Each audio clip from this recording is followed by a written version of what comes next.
स्थापितं येन भूतले स्वयं रूपं ददातं स्वप्नार्पकं वन्देऽहं श्रीगुरुं श्रीगुरुं श्रीरूपं साग्रजातं प्रभलं भावितं शास्त्रदेवं साग्रहितं सर्वभूतं परिजन सहित कृष्ण चैतन्यदेवं श्री राधा कृष्ण भगवान प्रियंका ललिता श्री कृष्ण भगवान कृष्ण कर्ण बंधु गोपेश गोपिकांत नमोस्तुते तप्त कंचन गौरंगी राधे विश्वानुसुते प्रणमामि हरिप्रिये वाञ्छाकल्पतरुभ्यः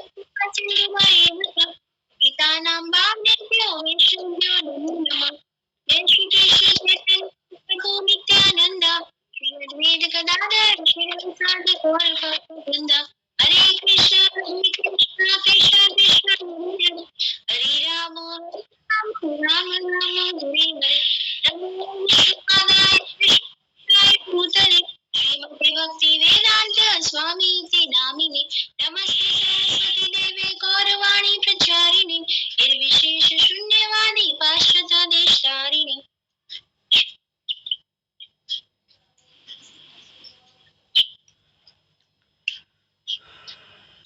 हरे कृष्ण। जैसे कि कल माता जी ने बताया था, संगीता माता जी ने कल जो क्लास ली थी उसमें हमें बताया था कि भगवान कहते हैं कि असफल योगी कृष्ण भावनामृत का अभ्यास जहाँ छोड़ता है वहीं से अगले जन्म में पुनः शुरू कर देता है। तो भगवान ने जैसे हमें बताया है कि भगवत गीता में भगवान ने लिखा है मनमना भक्तो मदानी मां नमस्कुरु मामी विश्यासी सत्यते परिजानते प्रियोसी में, मतलब सदैव मेरा चिंतन करो, मेरे भक्त बनो, मेरी पूजा करो और मुझको प्रणाम करो। इसका फल ये होगा कि तुम निश्चित रूप से मेरे पास आओगे। मैं तुम्हें ये वचन देता हूँ क्योंकि तुम मेरे परम प्रिय मित्र हो।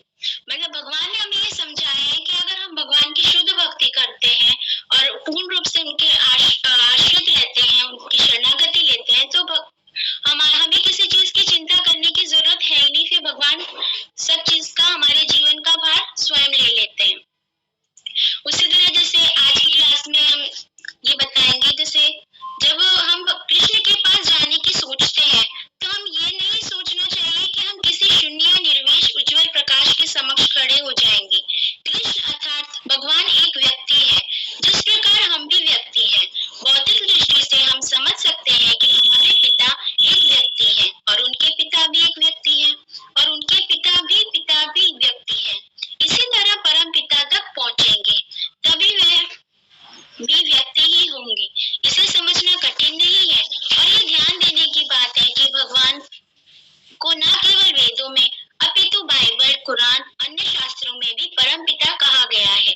वेदांत सूत्र की पुष्टि करता है कि परम सत्य आदि पिता है, जिनके प्रत्येक वस्तु जन्मी है, अद्भुत हुई है। इसकी पुष्टि वेदों में भी होती है। अब जैसे कि कुछ संस्थाएं हैं जैसे कि भगवान को एक ज्योति के रूप में पूछते हैं। जो निराकारवादी हैं वो भगवान को एक ज्योति समझते हैं। मतलब जैसे भगवत गीता में तो हमें बताया गया है कि जैसे वो हमारे परम पिता परमेश्वर हैं और एक मनुष्य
परिभाषा में दो जगत है, एक भौतिक जगत और एक आध्यात्मिक जगत।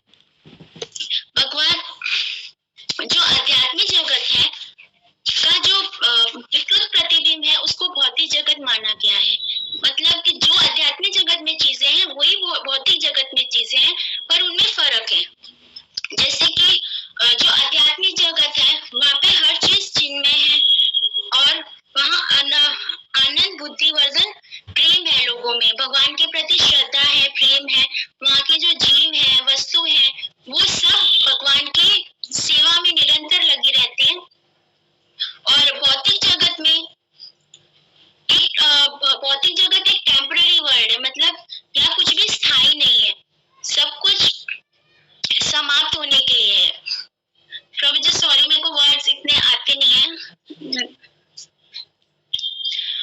कुछ भी अस्थायी नहीं है। माता जी अच्छे बोल, कुछ ना, अच्छा बोल रहे हो माता जी। हरे कृष्णा। हरे कृष्णा।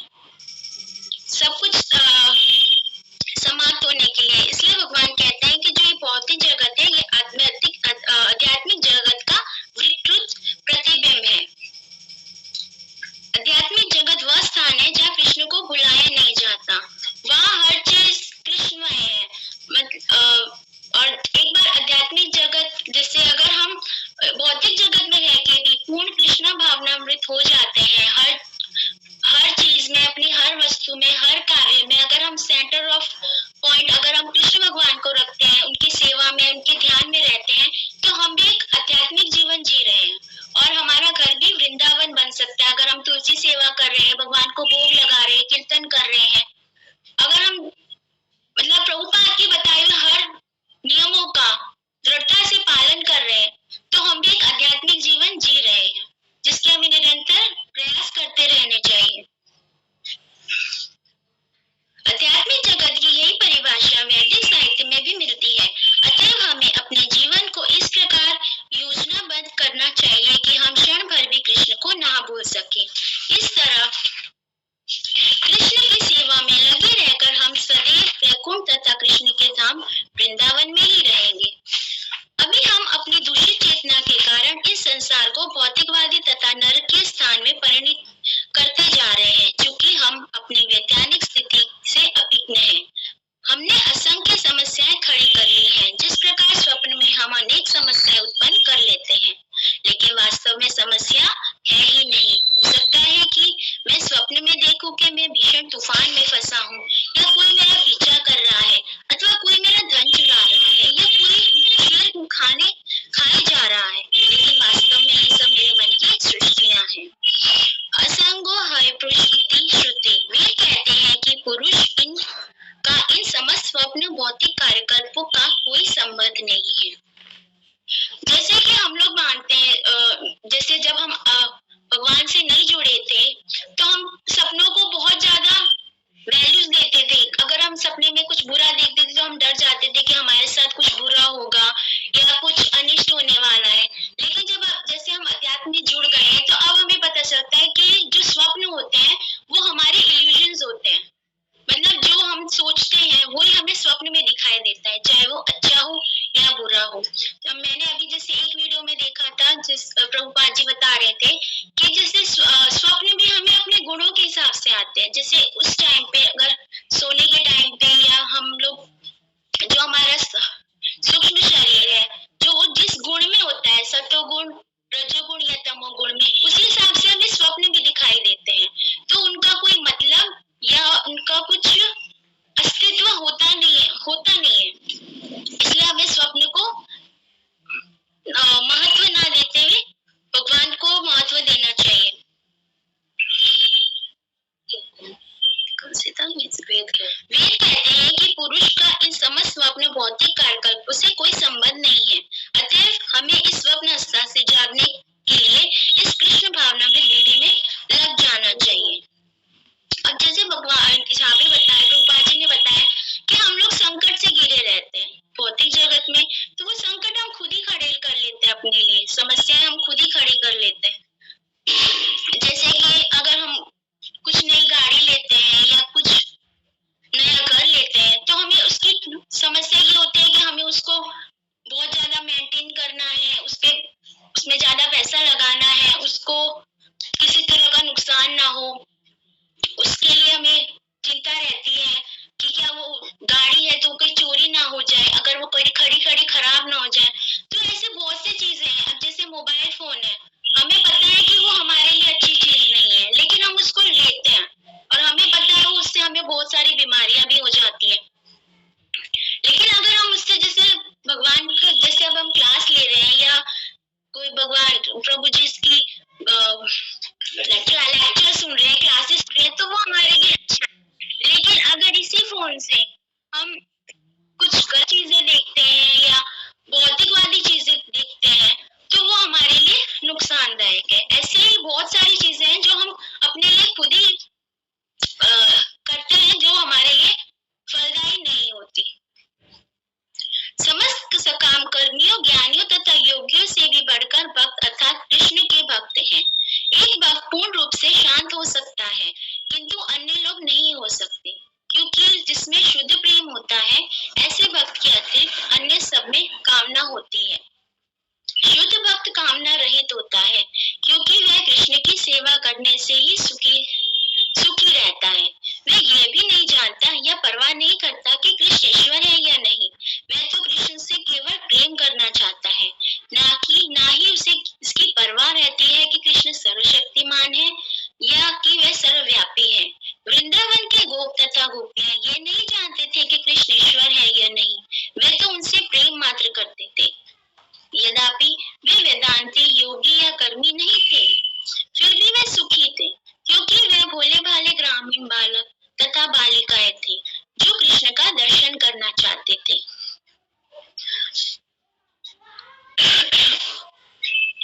अब जैसे यहाँ पे बताया गया है, जो शुद्ध भक्त होते हैं वो भगवान को ही अपना सेंटर पॉइंट मानते हैं, हर चीज को भगवान पे ही केंद्रित करके देखते हैं। अगर चाहे हमारी जिंदगी में सुख आए तो भी हम सोचते हैं कि अगर हमारे अच्छे कर्म हमने कुछ किए होंगे, इसीलिए हमारे जीवन में ये सुख आया है। लेकिन अगर कोई दुख आता है तो भी हमें संभाव रहना चाहिए कि हमने कभी तो किसी का कुछ बुरा किया होगा या हमारे कर्म ऐसे रहे होंगे तो हमें ये दुख आया है, हमारी जिंदगी में ये दुख आया है। पर हमें ये सोचकर भी शांति मिलती है कि क्या पता हमारे जीवन में इससे बड़ा दुख आ सकता था, तो भी भगवान ने इस छोटे से दुख में इसको टाल दिया है। जैसे कि प्रभुपाद जी कहते हैं और भगवत गीता में भगवान कहते हैं कि जहाँ तुम्हें तलवार लगनी होती है, वहां सुई चुपके रह जाती है, अगर तुम कृष्ण के सच्चे भक्त हो। लेकिन जो भक्त नहीं है और भगवान को सिर्फ एक पुण्य के रूप में या एक कर्म कांड के रूप में करते हैं, वो भगवान को नहीं मानते, इतना श्रद्धा से नहीं मानते और वो इसकी परवाह नहीं करते कि भगवान कृष्ण है कि नहीं। बस वो एक लालसा में या एक वरदान के रूप में या बोले क्या मतलब कुछ पाने की इच्छा से भगवान को बचते हैं। वो ये नहीं जानना चाहते कि भगवान कौन है, क्या है, ईश्वर है कि नहीं, मतलब हमारी गति क्या है, हमारा उनसे रिश्ता क्या है, ये सब ना सोचते हुए बस एक कर्म कांड की तरह उनको पूछते हैं। यद्यपि वे वेदांती, योगी या कर्मी नहीं थे, फिर भी वे सुखी थे, क्योंकि वे भोले भाले। यहाँ पे जैसे एग्जाम्पल गोप और गोपियों का दिया हुआ है। जैसे वो नहीं जानते थे कि भगवान ईश्वर है, वो तो जैसे गोप मित्र थे तो वो भगवान को अपने सखा रूप में, गोपियां अपने प्रियतम के रूप में, जिससे वहां की वृंदावन की माताएं उनको अपने लल्ला के रूप में इसी तरह बचते थे। वो ये जानते हुए भी मतलब वो ये समझना भी नहीं चाहते थे कि भगवान कोई ईश्वर है।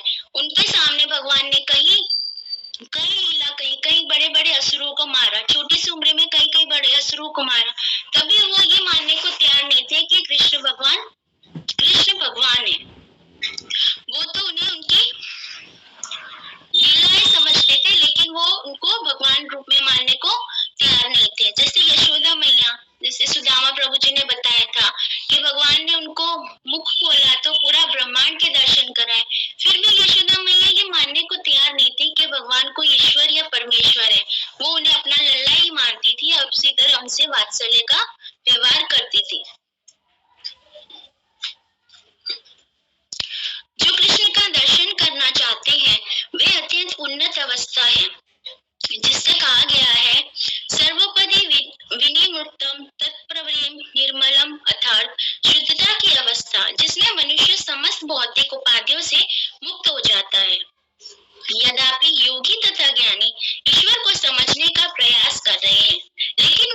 समग्र स्थिति से अवगत नहीं है। माया सुखाय बरमुद्रहतो विमूढ़ान, वे मूर्ख है क्योंकि वे भ्रमक सुख के लिए कठोर परिश्रम कर रहे हैं।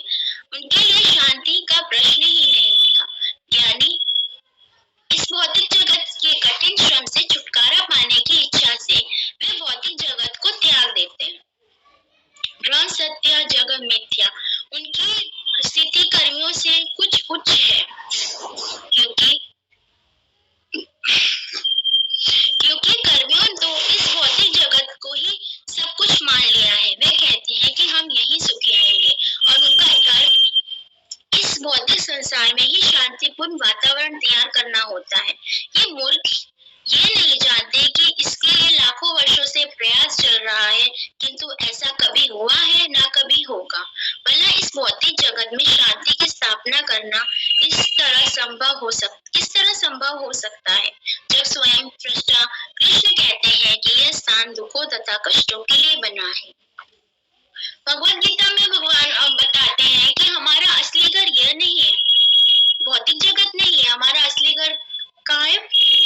वैकुंठ धाम या भगवान का धाम। हम तो यहाँ अपने कर्मों का फल भोगने के लिए आए हुए हैं। तो लेकिन जो भौतिकवादी हैं या जो भगवान में श्रद्धा नहीं रखते, वो ये मानते हैं कि हम ज्यादा पैसा कमाने से या ज्यादा प्रॉपर्टी इकट्ठी कर लेने से हम यही सुखी हो जाएंगे।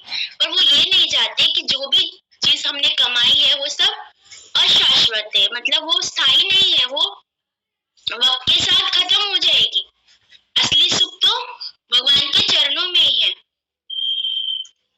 इसलिए यहाँ पे भगवान बता रहे हैं कि भगवान खुद कह रहे हैं कि ये तो दुखालय है, पर जैसे प्रभुपाद ने बताया ये संसार तो दावानल है और इसमें से अगर हम इस दावानल से निकलना चाहते हैं तो हमें कृष्ण भक्ति से जुड़ना होगा, कृष्ण भगवान से जुड़ना होगा, तभी हम इस भौतिक संसार के जन्म मृत्यु के चक्कर से छूट सकते हैं। यहाँ पे तो सुख मिलना बहुत ही कठिन है, सोचना भी मुश्किल है, क्योंकि सुख के बाद दुख तो आते ही रहते हैं और हम जैसे हमने कर्म किए हुए हैं उसके हिसाब से हमें सुख और दुख मिलते ही रहेंगे। वो उसका तो चक्र कभी बंद हुआ ही नहीं है। तो जैसे हमने अपने कर्म किए हैं उसके हिसाब से हमें दुख सुख तो भोगने ही पड़ेंगे। आब्रह्म भुवना लोका पुनर्वर्तिनो अर्जुना मामुपेते न कौन्तेय पुनर्जन्म न विद्यते। भौतिक संसार में सर्वोच्च लोक से लेकर निम्न लोक तक सारे स्थान क्लेश हैं, जहाँ बारंबार जन्म तथा मृत्यु होती रहती है। ये नहीं है कि इस भौतिक जगत में कलेश है, देवताओं में भी झगड़े होते हैं, उनमें भी मतलब वो बदलते रहते हैं जैसे जैसे उनके पुण्य, जैसे अगर हमने अच्छे काम किए हैं, अच्छे कुछ भी अच्छा किया है, अगर हमारे में देवता के गुण है और हम देवताओं के जैसा व्यवहार करते हैं, वैसे जीवन जीते, तो हो सकता है कि हमारा अगला जीवन देवताओं के लोक में हो जाए।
मोह माया में फंसे रहते हैं।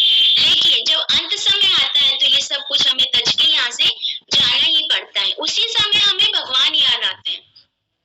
तब हमें एक गिल्टी बोलेंगे या क्या बोलेंगे, पछतावा होता है कि क्यों हमने भगवान का नाम नहीं लिया, क्यों सुमिरन नहीं किया। यहाँ पे जैसे अजामिल का उदाहरण हम ले सकते हैं। जैसे कि उसने अपने बेटे को याद किया था, लेकिन फिर भी देवदूत आए और उन्होंने जो देवदूत और यमदूत के बीच में जो कहा सुनी, बहस हुई, वो भी उसने सुनी। तब उसको रियलाइज हुआ, मतलब उसको मालूम चला कि मतलब मैंने क्या किया, अपना जीवन कैसे निरर्थक खो दिया। मेरे पास इतना सब कुछ था, मतलब ब्राह्मण कुल में जन्म लेके भी मैंने अपना जीवन व्यर्थ गवा दिया है। अगर मैं थोड़ा बहुत भी भगवान का नाम लेता तो मैं सुखी हो जाता। और जब उसको इस चीज का पता चलता है तो वो बाकी का जीवन अपना हरि नाम में व्यतीत करता है और वो वैकुंठ को चला जाता है। इसी तरह जैसे कंस है, कंस को पता था कि कृष्ण भगवान है और वो मेरी मृत्यु के कारण है। उसने सारी जिंदगी भगवान का सुमिरन किया, उनको हर पल बैठे उठते हर क्षण उनको याद किया, लेकिन किस रूप में? भय के रूप में, एक मृत्यु के रूप में। वो जानता था कि भगवान मेरी मृत्यु है और वो भी ये जानता था कि वो भगवान है और वो ही मेरी मौत का कारण बनेंगे। लेकिन फिर भी उसने कभी अच्छे मन से या भक्ति के रूप से उनको याद नहीं किया। लेकिन फिर भी भगवान इतने दयालु हैं, उन्होंने उनको कंस को मारकर उसको सायुज्य मुक्ति प्रदान करी। उसी दिन मनुष्य को भगवान दिखते हैं। ये तो पढ़ लिया ना मैंने। हम भगवान को मृत्यु के रूप में क्यों देखना चाहते हैं? जब असुर हिरण्यकश्यप ने कृष्ण को देखा तो साक्षात मृत्यु के रूप में देखा, लेकिन भक्त प्रहलाद ने उन्हें अपने प्रिय भगवान के साकार रूप में देखा। जैसे कि मैंने बताया, जैसे कंस है, उसने भगवान को मृत्यु के रूप में देखा। हिरण्यकश्यप है, उसने सारी जिंदगी घोर तप किया, वो हजारों वर्षों तक तप किया, पर किस लिए? एक भौतिक लालसा से, एक मतलब वो चाहता था कि मैं ना मरूं और पूरे विश्व पर, तीनों लोकों पर राज्य करूं, जो कि संभव नहीं था। उसने जब नरसिंह भगवान आए तो उन्होंने उनको अपनी मृत्यु के रूप में देखा। और जो भक्त प्रहलाद थे, जो भगवान के भक्त होते हैं, वो भगवान को हमेशा प्रेम रूप से देखते हैं और एक भगवान के रूप में देखते हैं। किंतु जो उनकी भक्ति करते हैं वे उन्हें साकार रूप में देखते हैं। प्रत्येक दशा में प्रत्येक व्यक्ति अंततः भगवान को देखेगा, मतलब चाहे अच्छे कर्म करें या बुरे कर्म करें, भगवान को तो हम देखेंगे, भगवान से तो हम मिलेंगे, लेकिन वो हमारे ऊपर डिपेंड करता है कि हम अपना जीवन कैसे व्यतीत करें, हम भगवान से किस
फोन, सॉरी प्रभु जी, फोन आ गया था।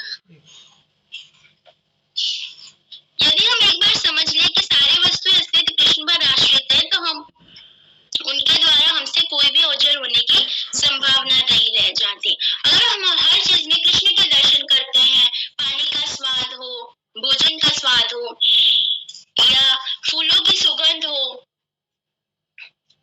तो हमें ये ज्ञान हो जाएगा कि हर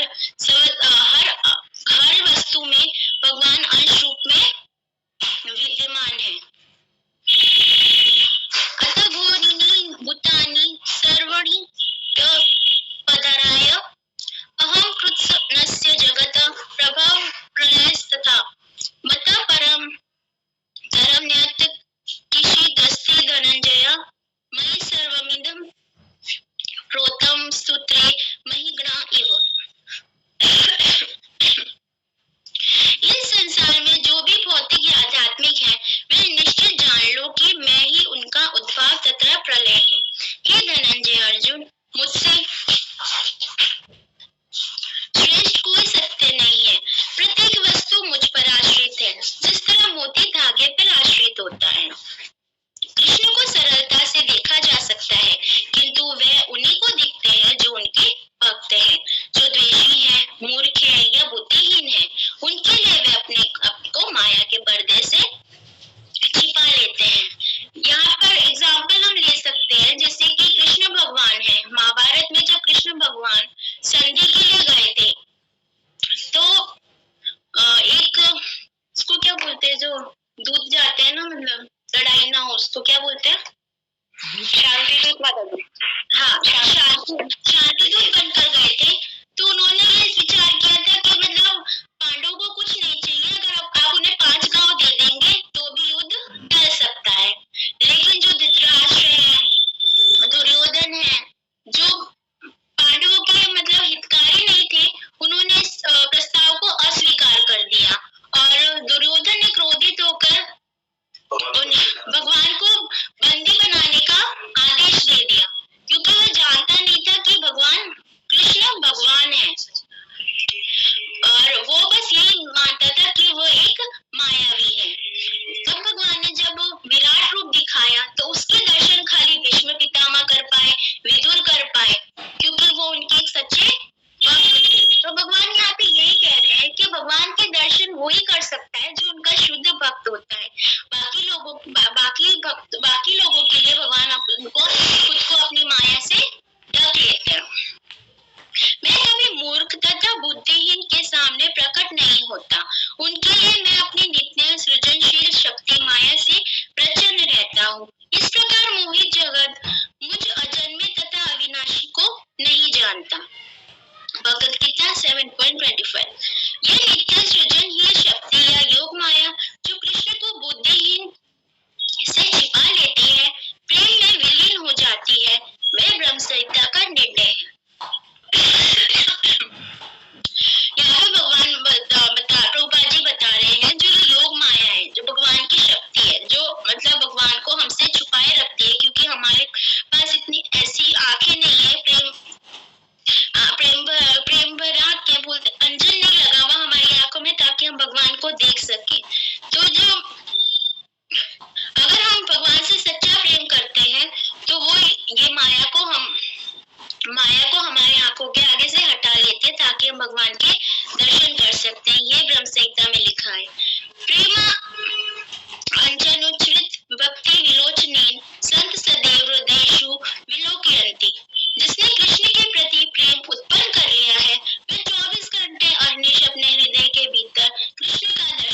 हम जीवन की सारी चिंताओं व विशेष रूप से मृत्यु के भोगों से मुक्त हो सकते हैं। प्रभुपाद की जय। अब जैसे हमने पूरी बुक का पहले प्रभु जी से पढ़ी और हम खुद चिंतन कर रहे हैं, तो अभी इससे हमें क्या मोरल मिलता है, हमें क्या कैसा जीवन जीना चाहिए। इस पुस्तक से हमें यही सीखने को मिलता है कि हमें जीवन कैसे जीना चाहिए। हमें आत्म साक्षात्कार की जिज्ञासा करनी चाहिए कि हम कौन हैं, हमें मनुष्य जीवन क्यों मिला है, हमें कहाँ जाना है, भगवान कौन है और हम भगवान को कैसे पा सकते हैं। हमें ये सब सीखना पड़ेगा। ये भी संभव है कि जब हम नवदा भक्ति अपनाकर और अपने गुरु और अपने आचार्यों की शरण में जाकर पूर्ण कृष्णा भावित बन जाएंगे, तो हम श्री कृष्ण की शरण पा सकते हैं। श्री कृष्ण की शरणागति अकारण और अखंड होनी चाहिए। मतलब जैसे कोई मोटिव से या हमें गोलोक धाम जाना है, इस उद्देश्य से हमें भक्ति नहीं करनी चाहिए। हमें भक्ति क्यों करनी चाहिए? ताकि हम कृष्ण की प्रेम पा सके, उनकी सेवा कर सके, एक सेवा भाव में, ना कि किसी लालसा में या किसी कोई इच्छा रखते हुए हमें भक्ति करनी चाहिए। अगर हम ये सोच कर करते हैं तो फिर हम वही जीवन मृत्यु के चक्कर में फंस जाएंगे। फिर अगर हम पहुंच भी गए तो हमारे पूर्ण कर्म नष्ट होते ही हम वापस धराधाम पे आ जाएंगे। तो हमें पूर्ण शरणागति मतलब बिना किसी उद्देश्य के बस भगवान की एक सच्ची भक्ति करनी है पूर्ण प्रेम के साथ। हरे कृष्णा प्रभु जी, मुझे तो इतना ही समझ में आया, आप कुछ ऐड करें। और मेरे से कोई गलती हो गई तो क्षमा करें, मुझे इतनी हिंदी नहीं आती।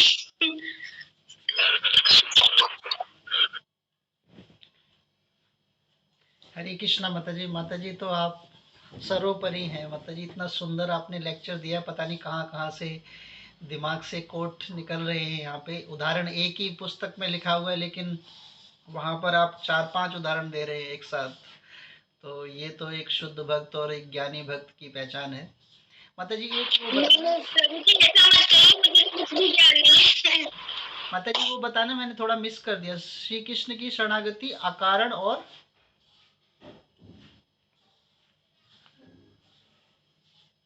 दूसरा क्या बताया? श्री कृष्ण की शरणागति अकारण और अखंड होनी चाहिए। अखंड बहुत सुंदर वर्ड है माता जी। ये अकारण और अखंड होना चाहिए, मतलब कोई इच्छा नहीं होनी चाहिए और टूटना नहीं चाहिए, बिल्कुल भी कंटिन्यूस होनी चाहिए। इसलिए हम प्रण लेते हैं कि ये क्लास हमारी यही चलती रहेगी। मोटिव नहीं होना चाहिए, भगवान की भक्ति करने का हमारा कोई उद्देश्य में मोटिव नहीं होना चाहिए, बस पूर्ण रूप से शरणागत होना चाहिए। अभी कल पिछले मतलब मेरे पास परसों कॉल आया था कि प्रभु जी आपका ग्रुप कैसा चल रहा है। तो मैंने कहा ठीक चल रहा है, हमारी तो कोई दिक्कत ही नहीं है। लेकिन वो प्रभु जी बोल रहे थे कि हमारे में तो पता नहीं बहुत दिक्कत आ रही है। तो मुझे लगा कि हमारे को इतना भगवान की कृपा मिली है, इतने सुंदर भक्त मिले हैं कि कल भी संगीता माता जी की ज़बरदस्त क्लास थी, है ना। उसके बाद आपने उससे भी ज़बरदस्त क्लास कर दी। उसके बाद है ना बबीता माता जी कल बहुत सुंदर प्रेजेंटेशन देने वाली हैं। तो मतलब मैं तो आप सभी के प्रति बहुत आभार प्रकट करता हूँ। इतना सुंदर मतलब कोट लेके आते हैं, इतना सुंदर मेहनत करते हैं कि 100% हमारा ग्रुप जो है काफ़ी अच्छा है, काफ़ी अच्छा है। और प्रेजेंटेशन भी रहती है, अटेंडेंस भी ठीक रहती है, समय पर ज्वाइन करते हैं। तो ऐसा ही सभी भक्तों का संग मिलता रहे। तो यहाँ पर माता जी ने बहुत सुंदर उदाहरण दिए हैं और वैसे तो बहुत अच्छी तरह समझ में आया, कोई प्रश्न ही नहीं है। लेकिन अगर कोई भक्त अपनी कोई सुझाव देना चाहे तो वो दे सकता है।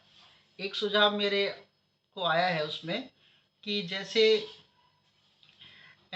हमारे जीवन में किसी को सुख और किसी को दुख क्यों मिलता है। जैसे प्रभु जी के लेक्चर में रहता है इसमें कि एक व्यक्ति जो है कर्म जो है भगवत भक्ति नहीं कर रहा, लेकिन वो बहुत अमीर है ना, वो रास्ते पे चला उसको तो खजाना मिल गया, और जो भक्त चल रहा है रास्ते पर उसको कांटा चुभ गया। तो दोनों में अंतर क्या है? वो प्रभु जी बोल रहे थे कि उसको खजाना मिला है, जो अगर रास्ते पे चला है उसको तो खजाना मिला, एक छोटा सा कलश मिल गया, उसमें सोना आभूषण वगैरह सब कुछ है। लेकिन उसको और भी मिल सकता था, लेकिन उसने इस जन्म में उसके पूर्व जन्म के संस्कार थे, उसके पिछले जन्म में भक्ति की थी, इसलिए उसको खजाना मिला वो। लेकिन उसको ये छोटा खजाना नहीं मिलने वाला था, उसको तो बड़ा सा कलसा मिलने वाला था, प्रभु जी बोलते हैं। लेकिन इस जन्म में उसने हरि की भक्ति नहीं करी है, इसलिए वो जो उसके नंबर जो है ना उसके कट गए हैं। और जो भक्त है ना उसको कांटा क्यों चुभा? क्योंकि उसने पिछले जन्म में बहुत बुरे कर्म करे थे। तो यहाँ पर उसने क्या किया? भगवत भक्ति करी इस सब, तो इस जन्म में उसको भाला लगने वाला था। लेकिन भगवान क्या कहते हैं? भाला की जगह क्या चुभाया? उन्होंने कांटा चुभाया। तो इस प्रकार जो है भगवान की कृपा रहती है। और इसी तरह हम क्या करें कि हमें ये, अभी माता जी ने बोला ना अकारण, तो हम ये ना सोचें कि हमें भगवत धाम ही जाना है। छोटे बच्चों की तरह जिद मत करके बैठे कि जाना है जाना है जाना है। हमें तो बस अकारण करना है। हमें अगले जन्म में मान लो हम कुछ नहीं करें तो कम से कम अच्छा खजाना ही मिल जाए इस जन्म में हमें, तो इस लालसा से कर लो, मतलब करो, है ना, अखंड करो, कुछ अच्छा ही होगा, है ना। तो इस तरह जो है हमें भगवत भक्ति करनी है। माता जी ने अभी इसमें, मैं पढ़ रहा था तो इसमें एक ही उदाहरण था, हिरण्यकश्यप का उदाहरण था। लेकिन माता जी ने जो कंस का जो उदाहरण दिया ना, वो भी नोट करने वाला था, मैंने उसको तुरंत कॉपी में डायरी में नोट किया है कि भगवान की भक्ति मतलब हंस खेल कर करने वाले तो बहुत है ना। कोई डर से भी कर ले, कोई डर के कारण भी कर ले ना, तो भी भगवान की कृपा है। हाँ भगवान, चलो भगवान मुझे देख रहे हैं, मैं भगवान की भक्ति कर लेता हूँ, है ना। या फिर मान लो हम कभी कभी माला का जप करते हैं, तो माला का जप क्यों करते हैं? कोई सामने हो तो हरे कृष्णा कृष्णा कृष्णा हरे, और सामने ना हो तो बस वैसे ही अपना रगड़ा मार, तो वो भी अच्छा है। कम से कम दिखा के कर रहे हैं, वो भी अच्छा है। तो भगवान ये भी समझते हैं कि कम से कम ये प्रचार तो कर रहा है मेरी माला का तो कंस को जब यहाँ पर जो मिला, भगवान का धाम मिला, है ना, क्योंकि वो भी तो चेतना, उसको डर था कि मैं भगवान के हाथों कहीं मारा ना जाऊं, है ना। हिरण्यकश्यप को भी वही भगवान का धाम मिला, है ना। तो कोई ना कोई है ना यहाँ पर, किसी भी भाव में भगवान को चाहे डर से करो, चाहे रो के करो, चाहे हंस के करो, है ना। अमोघ लीला प्रभु जी पर क्या कहते हैं, अगर राजमा भी बोलोगे तो वो भगवान क्या करेंगे? जा हटा देंगे, राम ही समझेंगे। तो भगवान का नाम, भगवान की लीलाएं, भगवान का ये, हम जो भी एक समय ये 1 घंटा भी हम दे रहे हैं ना, भगवान इसको नोट कर रहे हैं। भगवान इसको नोट कर रहे हैं कि इन्होंने 1 घंटा मेरे लिए निकाला। अब ये 1 घंटा भगवान के यहाँ पर कितना मल्टीप्लिकेशन होता है, भगवान की कैलकुलेशन के हिसाब से तो बहुत बड़ा मल्टीप्लिकेशन हो जाता है। जैसे कोई कार्तिक मास में एक माला का जब जैसे बताया जाता है तो उसका कितना बड़ा फल मिलता है, उसी तरह ये जो 1 घंटा है ना, ये हमारे ना जाने कितने जन्मों को सुधार सकता है, कितने जन्मों को सुधार सकता है। तो मैंने तो माता जी की क्लास से यही सीखा। हरे कृष्णा माता जी। और किसी भक्त का सुझाव हो तो अभी हमारे पास 7 मिनट है, तो कर सकते हैं। हरे कृष्णा। ऐसे प्रभु जी, हरे कृष्ण प्रभु जी, दंडवत प्रणाम। सभी भक्तों को दंडवत प्रणाम। ऐसे प्रभु जी मैं लेक्चर सुन रही थी जो आपने बताया कि उसे खजाना मिला, उसे कांटा लगा, तो उसमें बोल रहे थे कि भगवान हमें अपने भक्तों को ये कष्ट दे के हमें सिखाते हैं कि भक्ति करनी कैसे है। जैसे आइंद्र प्रभु जी के बारे में बताते, जो मतलब 24 घंटे मतलब हरे कृष्ण कीर्तन करते थे, लेकिन जब उन्होंने शरीर कैसे छोड़ा था, उनको कितना कष्ट हुआ था, लेकिन उन्होंने साइंस को भी फेल कर दिया कि जब आग लगी शरीर में तो उन्होंने मतलब कि कुछ आह तक नहीं निकाली, दंडवत प्रणाम करके अपना शरीर छोड़ा था। तो जब मैंने ये बात सुनी थी, मेरे अंदर तक कहते ना रोंगटे एकदम से खड़े हो गए थे कि सच में कि उन्होंने साइंस को भी फेल कर दिया।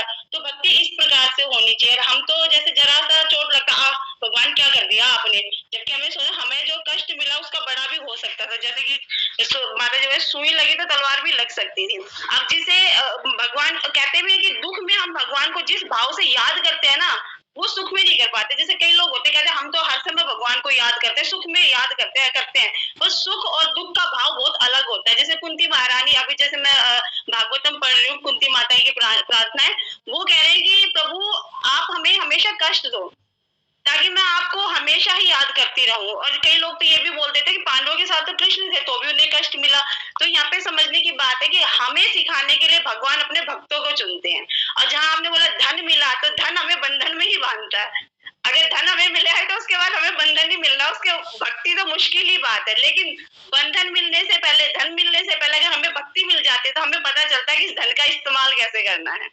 तो ये प्रभु जी आज का लेक्चर सच में वास्तव में बहुत सुंदर था और बहुत अच्छा लगा मुझे। तो ये भी एहसास हो रहा है कि हम जब पढ़ रहे हैं ना तो भाव हमारे अंदर भी आ रहे हैं। लग रहा है कि नहीं, हमें इस तरीके से भक्ति करनी चाहिए। पहले सुनते थे, भाई सुनते हैं, लेकिन अब खुद पढ़ रहे हैं, खुद समझाने की कोशिश कर रहे हैं। चाहे वो हमारी भाई बुद्धि बहुत छोटी सी है, बद बुद्धि जिसे बोलते हैं वो है, लेकिन उस बद बुद्धि में भी भगवान की कृपा से हम समझ रहे हैं, समझा पा रहे हैं, या फिर भगवान की कृपा से हम इनको अपने अंदर डालने की कोशिश करें। ये भी बहुत बड़ी बात होगी। 1 घंटा जो हमें मिल रहा है ना, इसको हम अपने अंदर बिल्कुल ढाल लें। चाहे वो भागवतम हो, भगवत गीता हो। कहते हुए रूपा जी की अगर पुस्तकों को हमने ध्यान पूर्वक पढ़ लिया और तब भी हम भक्त नहीं बने तो हमसे नालायक कोई नहीं है। हमसे ज्यादा मतलब कि अभाग्य किसी का नहीं है फिर तो। हरे कृष्णा प्रभु जी, धन्यवाद, प्रणाम, धन्यवाद माता जी। बहुत अच्छा लगा आपकी कक्षा को सुन के। और आप कहते मुझे हिंदी नहीं आती है, आप इतनी सुंदर हिंदी बोलते हैं, शब्द हिंदी के शब्द छाट के आप बोलते हैं और कहते मुझे हिंदी नहीं आती। हरे कृष्णा, सही पढ़ना नहीं आता, मतलब मैं थोड़ा रिजर्व नेचर है मेरा। मैं मतलब इतनी जल्दी नहीं खुल पाती हूँ, तो मतलब मैं बहुत नर्वस भी होती हूँ जब क्लास करती हूँ। मुझे बर्डन सा लगता है कि मैं कैसे करूंगी। माता जी, भगवान की कृपा है कि हम सबको, मुझे भी यही लगता है। तो बच्चे हंसते हैं कि मम्मी आप कैसे बोलोगे, मगर बेटा पहली क्लास तो मैंने ऐसी रेल चला दी थी ना इतनी स्पीड में, लेकिन जब भक्तों को देखा तो हमें एक दूसरे से सीखने का मौका भी मिल रहा है माता जी। तो ये कॉन्फिडेंस हमारे अंदर ऐसे ही आएगा माता जी। मेरे प्रभु जी भी यही बोलते हैं कि जैसे तू कम बोलते हैं, या जैसे हम लोगों से इतनी जल्दी नहीं खुल पाते, जो नेचर होता है हमारा, लेकिन इससे हम मतलब भक्तों से जुड़ भी पाएंगे। अपना जो हमारी जो सोच है या जो हमें समझ आ रहा है, हम दूसरों के साथ शेयर भी कर पाएंगे। और इस तरह से अगर जैसे हम आगे बढ़ना चाहते हैं भक्ति में, तो हम आगे जैसे प्रभु जी से मिलेंगे, उनसे मिलेंगे, तो हम एक तरह से संबंध बना पाएंगे। अपना जो हमारे जो अंदर चिंतन करते हैं या जो हमें समझ में आता है वो हमको हम व्यक्त कर पाएंगे। नहीं तो प्रभु जी को पता भी नहीं चलेगा कि हमें कुछ आता है कि नहीं आता। वैसे तो हमें कुछ नहीं आता, लेकिन इससे ये फायदा होगा हमें कि जैसे हम अगर जैसे क्लास में टीचर समझाते हैं तो हम सुन लेते हैं, तो वो तब तो समझ आ जाता है, लेकिन 1 घंटे बाद सब वाइप आउट हो जाता है। लेकिन अब जैसे मैथ्स की प्रैक्टिस अगर हम खुद करते हैं, प्रैक्टिकली करेंगे, तो वो हमें ज्यादा समझ आती है। तो उसी तरह से क्लासेस हमें इस तरह से हेल्पफुल भी होगी। और माता जी थैंक यू, लेकिन मैं इस लायक नहीं हूँ। भक्तों का बड़प्पन होता है माता जी, आप सब ग्रेट हो। वही एक दूसरे के संपर्क। ये आपने बात सही बोली कि माता जी से आगे जब प्रभु जी हमारी क्लास लेंगे ना, तो हमारे अंदर कॉन्फिडेंस आएगा हमें क्वेश्चन को पूछना कैसे है, क्योंकि उस चीज को हम अच्छे से समझ पाएंगे। और भगवान की कृपा रही तो हम भी भगवान की कहते छोटी सी इंगली अभी तो घुसे ही है अंदर, उंगली पकड़ने की कोशिश कर रहे हैं। अरे प्रभु जी, आपका बहुत बहुत धन्यवाद कि आप बिल्कुल सही टाइम पे क्लास को मतलब लिंक को भेजते हैं। और अगर आपका सहयोग ना हो तो शायद हम तो चुपचाप बैठे रहेंगे। और एक दूसरे को जो अप्रिशिएट आप करते हो प्रभु जी, सच में उससे हमें बहुत ज्यादा प्रोत्साहन मिलता है। धन्यवाद प्रभु जी। हरे कृष्णा, धन्यवाद, प्रणाम। हरे कृष्णा। मंजू माता जी, आप भावना माता जी के बारे में कुछ कह सकते हैं? हरे कृष्णा प्रभु जी, हरे कृष्णा, धन्यवाद, प्रणाम प्रभु जी। हाँ जी, बताओ। भावना माता जी की क्लास को ग्लोरीफाई करिए। बहुत अच्छी की है भावना माता जी ने, बहुत बढ़िया क्लास की है। मैं तो प्रभु जी बिल्कुल नहीं बोल पाती, अभी बिल्कुल नहीं खुली हुई हूँ। अभी मुझे टाइम लगेगा प्रभु जी। माता जी, आपकी क्लास भी है, लेकिन आप कुछ भी बोल देंगे ना, उसमें आसे अनार भी बोल देंगे ना, हम सब कुछ सुन लेंगे। कृष्णा माता जी, आपका एक्सपीरियंस बहुत ज्यादा है। मैं बोल नहीं पाऊंगी कुछ भी, अभी मैं सुनने लायक ही हूँ, बस वीक स्टूडेंट हूँ। वीक स्टूडेंट है माता जी, आप हमसे सब में ज्यादा मतलब आपको ज्यादा ज्ञान है, और आप बहुत सालों से हमसे तो ज्यादा जुड़े हुए हैं, आपको ज्यादा ज्ञान भी होगा। उम्र में नहीं माता जी, कोशिश करूंगी मैं, है ना।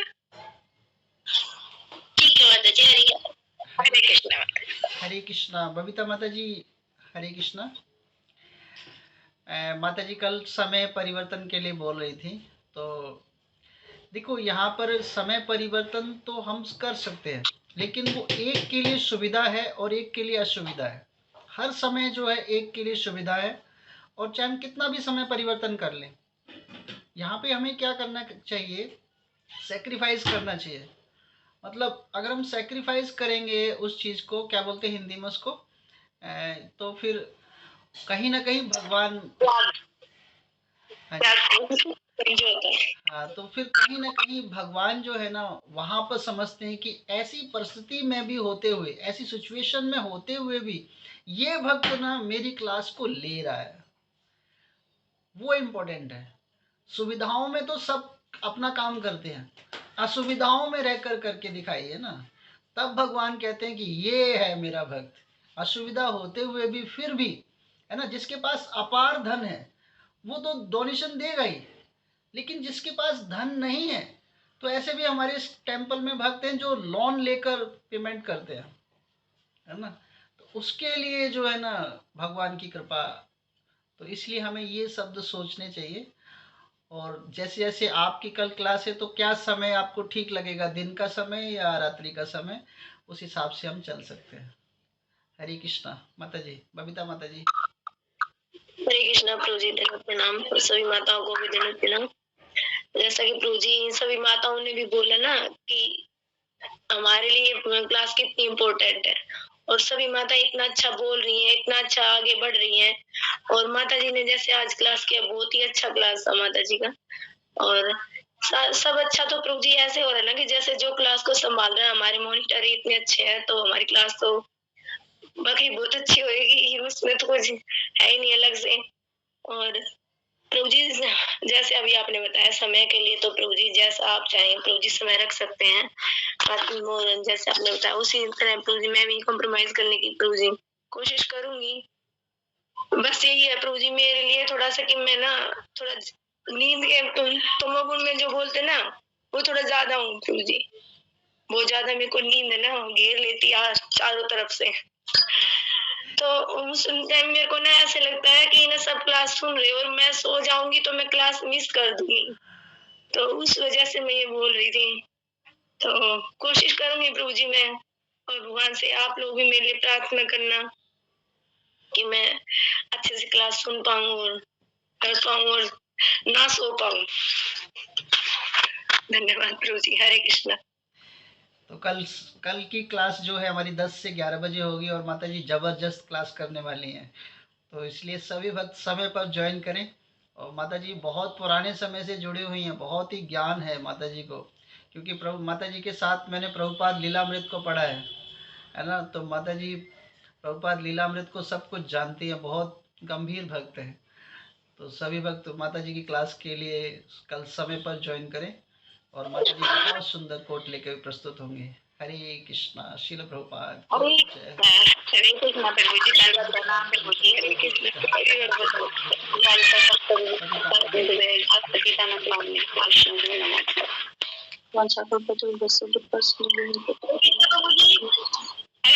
प्रभु जी।